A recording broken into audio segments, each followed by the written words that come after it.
So I said Barkley tops the list, but really it's Nick Chubb because of all the injuries. And this is presented by Snickers, of course, here. Rookie mistake? Maybe you just need a Snickers. Chubb topping the list because he is out for the season. Fellow running backs Austin Eckler, no timetable for his return. And we have there multiple weeks for Saquon Barkley, but you just heard from his head coach. It could be sooner than that. We have Jamie Eisenberg and Dave Richards standing by from Fantasy Football Today. And guys, the question is, are you buying what Brian Daboll is selling? No, I'm not. Thank you, Tommy. This is, time to talk about some waiver wire guys, and we're going to probably have to find a Saquon Barkley replacement for week number 3, and then obviously a replacement for Nick Chubb for the season, which is very, very unfortunate, Dave. So let's take a look at the injuries as we saw the top 3 names, but you also have Aaron Jones and Jonathan Taylor still on the PUP list. It's just a very unfortunate time to be dealing with running backs here. Jamal Williams getting hurt Monday night. You got, Kenneth Gainwell waiting to find out what's going to happen with him, which would impact DeAndre Swift. David Montgomery is going to miss multiple weeks with a thigh injury. Hopefully that's good news for Jahmyr Gibbs.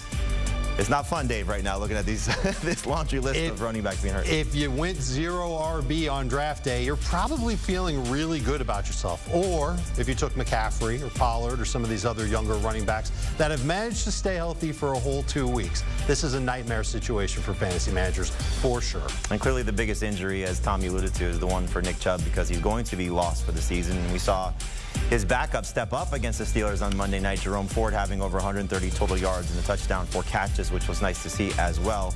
So working in the passing game, Zach Moss had a big game as well against the Texans. Justice Hill sharing with Gus Edwards as J.K. Dobbins is lost for the season. Then some of these really deep backup guys, Matt Breida, Tony Jones, and Craig Reynolds. Let's talk about Jerome Ford because he's going to be the most added player on CBSSports.com leagues and really every league that fantasy managers are playing in. So again, you see the numbers, 3 catches. You see the numbers that he put up against the Steelers. So Dave, the schedule coming up is brutal. He gets the Titans in week 3, the Ravens in week 4, a bye in week 5, and then the 49ers in week 6.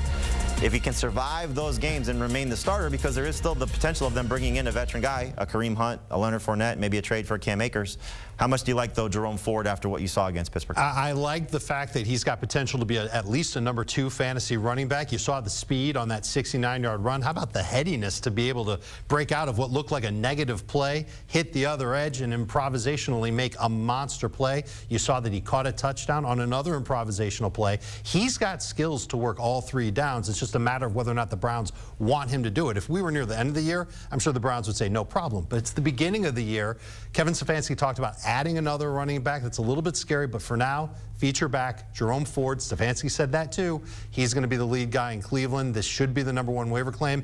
And I think if you use fab budget, you've got to spend at least 55% of it if you want to get this guy. Yeah, know your league. Know what typically goes a player like this goes for, but it might take 70%. It might take all of it, just to get a featured running back in a great situation. This Rams offensive line is still very good, even with Jack Conklin not there, and we know they're not necessarily fully trusting Deshaun Watson yet. So great opportunity for Jerome Ford. Unfortunate injury for Nick Chubb. Zach Moss, again, played 98% of the snaps against the Texans, had over 20 total touches, but we know there's a couple things looming. The small one is Anthony Richardson may be coming back in week 3 from the concussion, so the rushing numbers may come down a little bit, and certainly the passing numbers, you got to be concerned. But then the bigger thing is what happens in week 5 if Jonathan Taylor does come off the PUP list and returns as the lead guy. So how much are you investing in Zach Moss? Way, way less than I would invest in Jerome Ford, but I still think that there is a path for Zach Moss to help fantasy managers in week 3 and week 4. It's against the Ravens and the Rams, not exactly easy matchups for Zach Moss.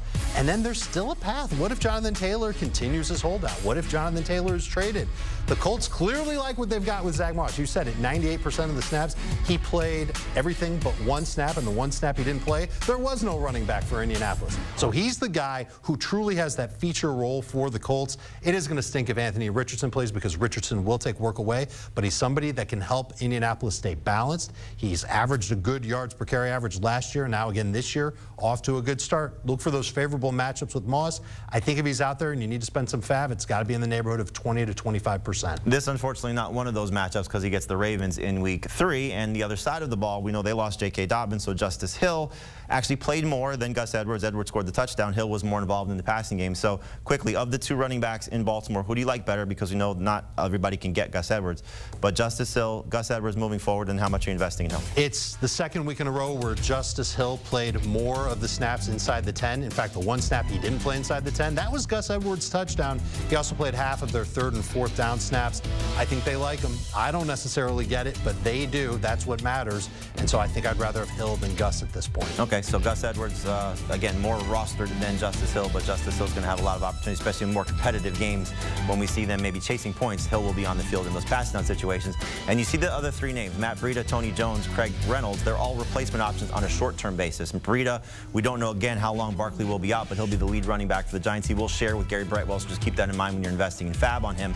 Tony Jones may be a 1-week situation because of the scenario in New Orleans without Alvin Kamara for 1 more game, and you know that they just lost Jamal Williams potentially for week 3. He suffered the hamstring injury. Kendre Miller also banged up as well. And then Craig Reynolds may step in for David Montgomery dealing with his injury. Some running backs that you could be looking at to get ahead of these injuries: Tyjae Spears, the backup in Tennessee; Ty Chandler, the backup in Minnesota; Sean Tucker.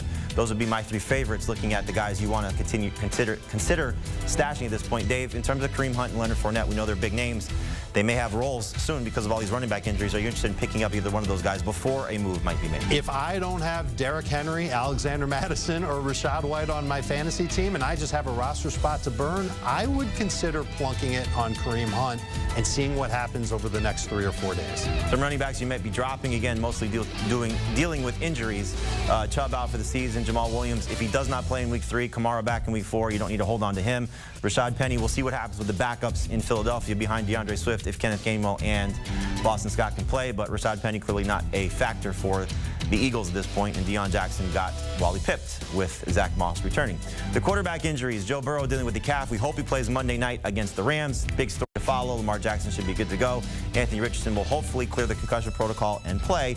But if he is out, a quarterback you could be looking to add, certainly in Superflex and 2 quarterback leagues, would be Gardner Minshew. Started 2 games for the Eagles last year, averaged 20 fantasy points per game, and looked good against a good Texans defense last week, stepping in for Richardson. So, Dave, not going to use him in 1 quarterback leagues, but would he be a starter in 2 QB and Superflex leagues against the Ravens? Yeah, especially if I lost out on Joe Burrow, if I don't have the guts or really the brains to use Kenny Pickett, yeah, I would pivot in this direction, but I would have low expectations. We've seen Minshew start before and play well. We've seen him start before and play poorly. I would think that he'll play closer to poorly than well against Baltimore. 15 to 18 points would be the expectation, but probably a lot of passing in that game if they can't get their ground game going. And the quarterbacks to drop: Derek Carr, subpar game against the Panthers. Did have 300 yards in week 1 against the Titans, which was a much easier matchup. I don't know how much faith you'll have starting him. And Kenny Pickett looks like an absolute disaster, especially without Deontay Johnson on the field. The wide receiver moves you should be looking to make, because you might have to replace some of these guys. So Kupp's still on IR. Not going to have him for the next couple of games. We hope to see Watson back. Deontay Johnson on IR. Jalen Waddle will hopefully play. Jacoby Myers trending in the right direction. The rest of these guys mostly backups. You could be moving on from Brandon Cooks at this point. But Dave, we've seen a couple of wide receivers step up. One in particular to start the season has been Josh Reynolds, who's been fantastic through the first 2 weeks of the season. And there is now a track record going back to last season. 7 games with at least 6 targets. 6 of those games, 12 or more PPR points, including the first 2.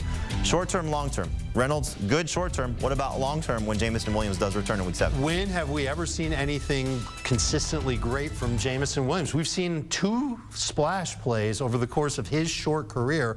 I think Reynolds is trusted by Jared Goff. I think he's trusted by Ben Johnson, the offensive coordinator there.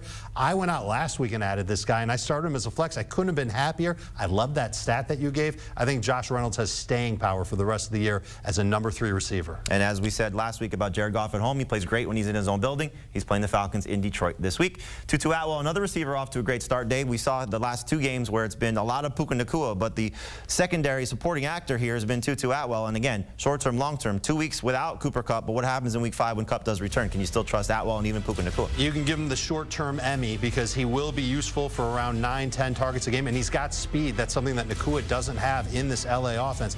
The one issue is what happens when Cooper Kupp comes back. You're talking about that for long-term. Kupp is going to dominate targets. It's going to hurt Puka Nacua, but Nacua can still get the 8 to 10 targets that Tutu Atwell's getting. What's Atwell going to get? 5 or 6 targets? Use them now, cut them later. Although the one nice thing is they're throwing the ball a lot, so maybe all three guys can still have some success. The tight ends that we're looking at, players to drop at the wide receiver position. Brandon Cooks, I don't know how long this knee injury is going to linger for him. He's actually, it looks like he's going to play in week 3. The only problem is how good are you going to feel starting him? It's a good point. Juju Smith-Schuster is a disaster right now. Quentin Johnson, I'm a little hesitant to drop, but I think he's going to need an injury to be successful for you, so just keep an eye on that. And then Odell and Rashad Bateman just not producing so far for the Ravens. The tight ends that we're looking at here, the injuries, not exactly huge ones. Greg Dulcich and Logan Thomas weren't drafted as starters. But really the story here is, can you trust Hunter Henry, who is the #1 tight end to add? Jake Ferguson also looking like a good player for the Cowboys. Zach Ertz does have 12 catches through the first 2 weeks. But Dave, Hunter Henry, if you take away his touchdowns, still averaging 10 PPR points per game. Mac Jones leaning on him. Can fantasy managers trust him? You know, as long as the Patriots are going to keep throwing the ball more than they did last year, more than they have in the recent past, the more I'm going to be interested in Hunter Henry. I hate the target share. It's under 20%. You'd love for that number to be as close as it can be, to even 18% for a tight end. It's below that so far through the first 2 games, but those touchdowns help. And if he's got a floor of 5 catches and 50 yards, it's hard to get away from that. And part of that target share, though, is they're throwing the ball a lot, so that's helping Hunter Henry as well. And a couple of tight ends that you could be moving on from. Nobody significant of impact from their production standpoint, but Tyler Higbee's been a huge disappointment, mostly because Puka Nacua and Tutu Atwell have stepped up. Dalton Schultz, again, part of a very crowded receiving core for the Texans, so you can move on from him as you can with Gerald Everett as well. All right, check out our Fantasy Football Today podcast. You can find it wherever podcasts are available. We're helping you dominate your leagues. We get you all of the waiver wire ads you need, the starts and sits. We go 5 days a week to make sure your fantasy leagues are successful.